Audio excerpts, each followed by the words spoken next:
a lot of people trust financial advisors, third parties, fund managers. What we discover in our research is really those folks are not aligned with your interest. So even for folks that are not interested in investing, as you said, you need to know something. On this episode of Early Bird, San and Ia Ng, the father-daughter duo behind the best-selling book, 10 Commandments of Investing. San and Ia joined the podcast today to talk about the investing wizards that they researched for the book and some of the best advice that investors should follow. If you're an investor looking to stay on top of the latest market trends, then you're listening to the right podcast. This is Early Bird, and I'm your host, Stephen Lerner. Before we get to today's discussion, let me tell you how you can save time and beat the market through Early Bird, a free daily email newsletter featuring commentary about the latest trends in stocks, cryptocurrency, and equity crowdfunding. Early Bird is designed to help individual and non-professional investors stay on top of all of the critical investing trends. The newsletter is 100% free and is sent to your email box each weekday morning. Subscribe to Early Bird for free at www.earlybird.email. Once again, that's earlybird.email. And now, today's discussion. All right, San and Ia, thank you both so much for joining us today on the Early Bird podcast. Welcome. Great to be here, Stephen. Thank you for having us. I guess before we get started into the book that both of you wrote, let me hear about a little bit about your biography. If you could give me a good 30-second Reader's Digest biography of your backgrounds, I think that would be great. Sure. Ladies first. Hi, I'm Ia. I'm 18. I graduated high school a few months ago, and I am currently on a gap year. I'm learning about real estate because I'm really interested in financial literacy and financial independence. And next year I'll be attending the University of Chicago. Great. And I'm San, S-A-N, and I'm Ia's dad. I have background in entrepreneurship, having started a number of ventures, professional venture capital and private equity investor, and now running my own capital, investing in different asset classes, though with a strong focus now in U.S. real estate assets. And certainly that's a very hot market right now, real estate. The book that both of you have co-authored, and it's a bestseller for both the Wall Street Journal and USA Today, is The 10 Commandments of Investing, came out this year. Before we talk about those 10 Commandments of Investing and go into them, where did the idea for this book sort of originate? Sure. Yeah, I'll take part A and then you take part B, okay? Because they're related. So, Stephen, so I as I mentioned, I'm an entrepreneur and I worked many years as a professional investor. And so I was working almost 20 years out of Shanghai with my own venture capital and private equity funds. And I have a brother, Edmund, who was CEO of a Hong Kong listed investment bank. So we had the privilege to work with a number of amazing investors we call investment wizards. And he and I do a lot of reading. We do a lot of research. For the folks that we don't have access to, we study them. And over the course of about 10 years, we put together a book, or at least a manuscript, that we call the Investor's Bible. And this is akin to Cliff Notes for Buffett, Cliff Notes for Dalio, for Kathy Xu from China, all the people that we respect as investors or work with. And prior to COVID, we found a publisher who liked it and was going to publish the Bible, the Investor's Bible. COVID hit, it was stalled, and then Ia was stuck at home with me in Toronto for quite a bit of time. Her cousin Timmy, who just finished college, was stuck in Hong Kong. And Ia, do you want to take over from there? What happened with the book? Yeah, sure. So Timmy and I read the manuscript of the Investor's Bible. And in a nicer way, we kind of told my dad that we didn't think it was going to sell very well. Just because as younger people that really enjoyed investing and wanted to learn about investing, but sometimes found that investing material could be a little bit dry or intimidating, We didn't think the book was super fun or digestible. And so instead of kind of, as my dad mentioned, Cliff Notes versions of each investor's knowledge and their investing philosophy, we actually transformed this investor's Bible and made a second version called the 10 Commandments of Investing. And so essentially the change that happened was, instead of having these separate summaries of each investor, we actually kind of looked at all of these investors and wanted to come up with 10 very distinct, actionable guiding principles that they all followed, that applied across different asset classes, across different countries, across different times. And so that's how we kind of came up with the 10 Commandments of Investing, or kind of 10 distinct principles that we thought all of these investment wizards followed. And so after a few rewrites, we kind of transformed the Investor's Bible into 10 Commandments of Investing. Amazing. And sorry, go on. So, yeah, just to add to that, Stephen, with each iteration, we grew more confident. I remember when Ia and her younger sisters were young, we force-fed them two books. One was 4-Hour Workweek by Tim Ferriss, and Kiyosaki's Rich Dad, Poor Dad. And so as we did this, we said, well, Ferriss said to really be productive and don't sell your job by hours, right? Because that's not scalable. Kiyosaki taught a lot of things like how to live with passive income, think about assets and liabilities. And I wanted actually a book to sort of teach general investing, regardless of what the strategy, asset class, or geography. What do the investment wizards all do? And as you said, the essence is the 10 Commandments, so like universal principles of investing that is applicable to all markets or asset classes. So more guiding principles, not ours, but really what the greatest investment wizards have done and said. Got it. And it's also, sorry, go on. Just another thing is that I also, when I kind of became a co-author of the book, I also really wanted to add more voices from investors of color and female investors.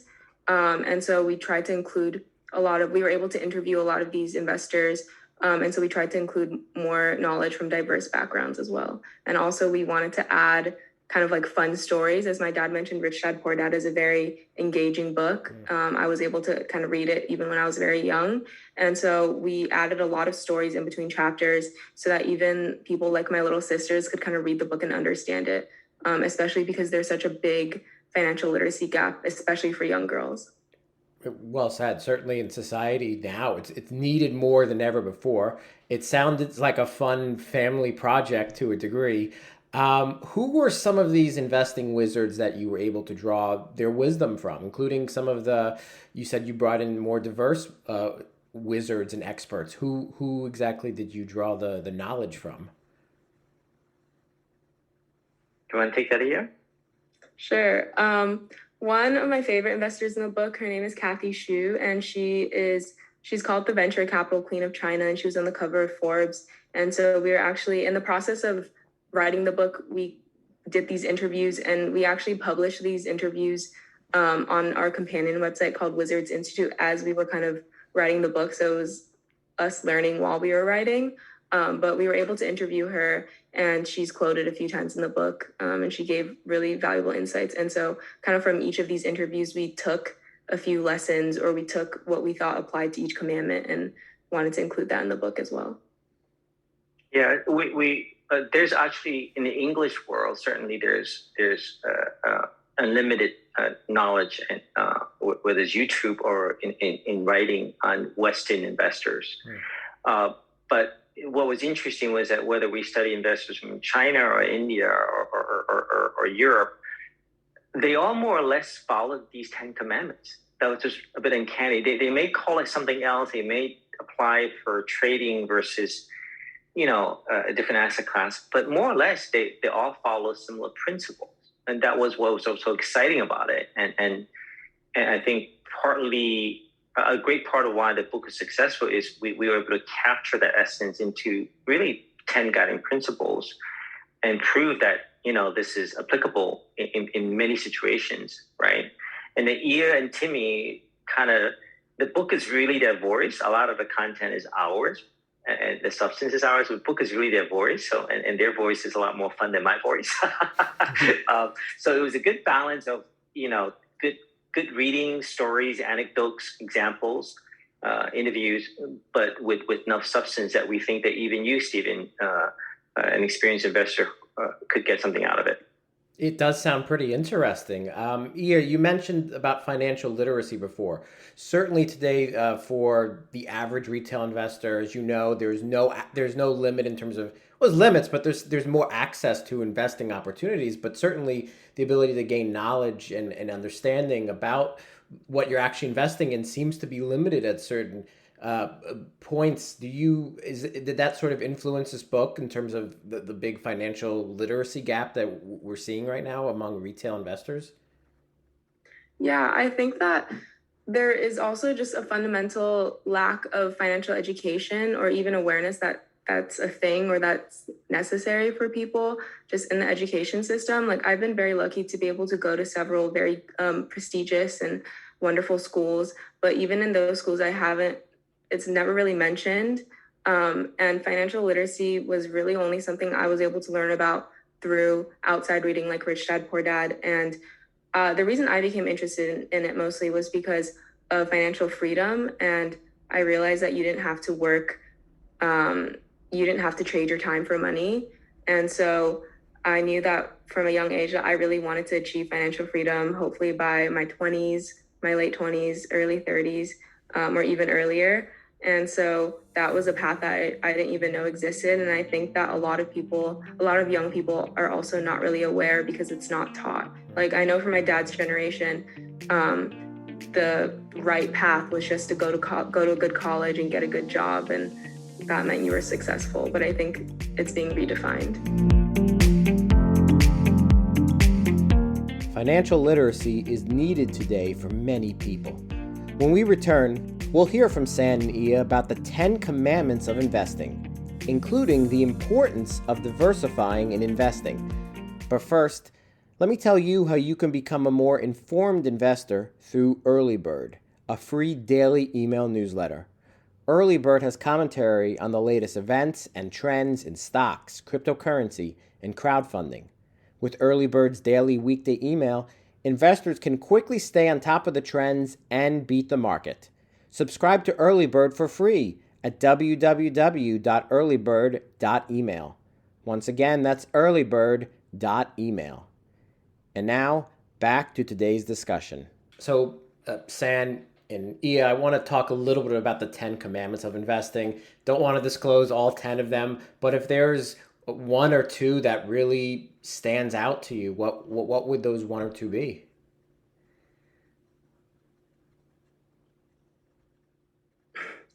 Okay. I can start. So I thought the first commandment is called Know Thyself, and it's essentially about how every single person is an investor. And it sounds very basic, but it was interesting to me because even if you're not actively investing, even if you don't have a stock account or a Robinhood account like I started out with, you're still an investor because you're choosing to put your money into, say, a savings account that earns 1% versus putting it into the stock market, which could earn like 7% or higher. And so for me, that was when I kind of realized that wherever you put your money, you're making it an investment decision, even if you don't know it. And that's kind of what kickstarted my investment journey. But yeah, commandment 1 is pretty basic. Know thyself. Another interesting one that I think maybe my dad can also speak to a little bit more was commandment 8, was called diversify just enough. And this was probably our most controversial commandment when we were writing, because we had disagreements among the 3 co-authors about this commandment. And it's essentially about how much you should diversify. For example, in stocks, how many stocks should you have? Don't put all your eggs in one basket. But I think we didn't come to a very clear consensus. We didn't come to a number because I think it depends kind of on your lifestyle. And all these, even if you listen to all these different investors, they all say different things. Like my dad at college was taught to diversify a lot more. But for me, when I started investing, I was a high school student. And so I didn't really have time or energy to put that much time or energy into stocks, into researching stocks. And so at the time, my portfolio was only 4 to 5 stocks, because I could only keep up with 4 to 5 companies and what was happening with their news and their stock. Whereas compared to my mom, who enjoys trading and she has a lot more time to do so, she probably has 40 to 50 stocks. And so I think this is a pretty controversial one. I don't know, Dad, if you want to speak a little bit more to that. Sure. I'll step back a little bit, Stephen. So, yeah, you're right. We don't have time to go through all 10 commandments. But for me, having done so much in my old age, I think I not only did I learn a lot about writing a book and working with my daughter and my nephew, but I'm actually convinced that the 10 commandments work. And so for investing, not trading. Trading is a different animal for investing. So I am practicing the 10 commandments on a daily basis. So as an example, commandment 1, know thyself. It does sound simple, but a lot of people trust financial advisors, third parties, fund managers. What we discover in our research is really those folks are not aligned with your interest. So even for folks that are not interested in investing, as you said, you need to know something, at least directionally. And so for me, and another issue I had as a younger investor, and I think this applies to young men who are a bit more egotistical than ladies in general, they tend to think they can beat the market. They tend to go and find the sexiest new thing, whether it's Bitcoin or whatnot, that they probably don't understand, right? I think what I discovered is it doesn't really matter what you do, Stephen, whether you invested in China stocks or India real estate, Bitcoin, Ethereum, or technology. If you actually just follow the 10 commandments, which is really knowing yourself, doing something that you enjoy, spend time at it, gain what we call independence of thought, right? And having conviction is one of the commitments is about seeking religion. Then timing it correctly, and then investing, and then marathoning the winners. You win. It really doesn't matter. You just if you have the patience for that, right? So it sounds really, really simple. Even all 10 commandments sound really simple, just like the Bible's 10 commandments sound very simple. But the difficulty is really following through and having the mindset. So commandment 10 is mind to mind. Most people that pay attention, that have some intelligence and read it and follow the examples will, I think, have this epiphany that the commandments make sense. Not because San, Ian, and Timmy say it makes sense, it's because this is what Buffett does, this is what Dahlia does, this is what Kathy Xu does. Even Elon Musk follows some similar principles, even though he's not an investor, he's an entrepreneur. But the hardest part is really not following through and getting diverted to something else. So what we found was that almost every investment wizard that we interview live have a disciplined system for the mind, right? For Dalio, it's meditation. For Buffett, it might be just a certain process of discipline of reading the papers, going to McDonald's. But everyone has a system of really stepping back and looking at the big picture and process and not be too caught up into the day-to-days of the social media or the craziness. And the ones that actually mind the mind and follow these commandments, they become wizards. So for me, again, this all sounds really simple, right, Stephen? Right? Mm-hmm, absolutely. So but I didn't practice this when I was younger. And I'm really happy Ia is practicing it because I certainly didn't have that research and education or as a teen. But it's working out quite well for me in the last couple of years of sticking to, for example, real estate, which compared to Bitcoin is not sexy compared to other. But by sticking to it, getting conviction on it, I think I'm doing quite well. And really, all your audience can do the same. Absolutely. It really shouldn't matter which type of investment, as long as you stick to it and you really gain knowledge about what you're investing in. I think to the commandment that was mentioned about diversifying your portfolio? Are we talking about different asset classes? Are we talking about, like big cap and small cap stocks? Are we talking about crypto and real Yeah. estate? What exactly did you So mean? yeah. So towards the back of the book, we actually have case studies. Myself, Tim, and Ia. So Tim just graduated Columbia, so he's got his first full time job.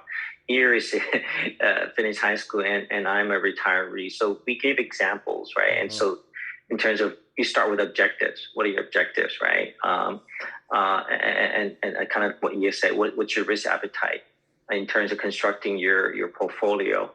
I'm a little different. I say I'm quite different than most people. I am 70% allocated to real estate, and specifically to a certain type of U.S. multifamily real estate for high cash flow deals, for fairly decent risk-adjusted returns, for fighting inflation, for tax purposes.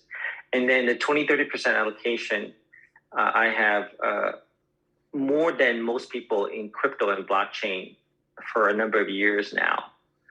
And then I've got a growth portfolio consisting mainly 90% of Elon Musk projects like Tesla and SpaceX. And it surprises a lot of people because obviously it's concentrated. But because I've done so much work in each of these buckets, I spent 2.5 years, for example, attending Bitcoin and blockchain conferences. I met Vitalik. I met the CEO of Binance. I've had conversations with them.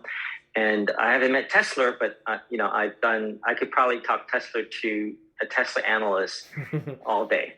And obviously, so I've got so much conviction in these specific picks that I'm actually not at all traditionally diversified, and I'm extremely happy. I sleep well. I sleep well at night with that construction, but it may not work for everybody because I've done the work on it.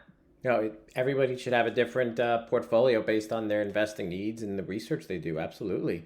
The book is 10 Commandments of Investing. Definitely, listeners, please check this book out. Before we end the podcast, I just have one final question, and this is the big question for this podcast episode. It's for both of you. If you could meet any fictional character, who would that fictional character be, and why?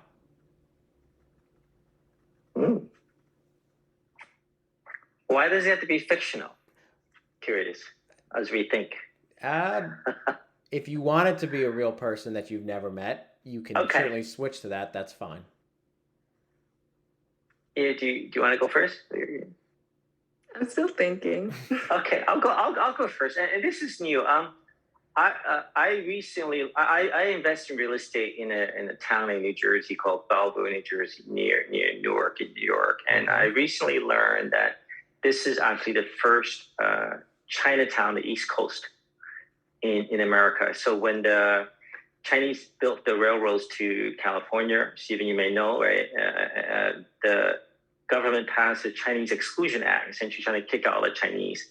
And a lot of Chinese couldn't go back to China.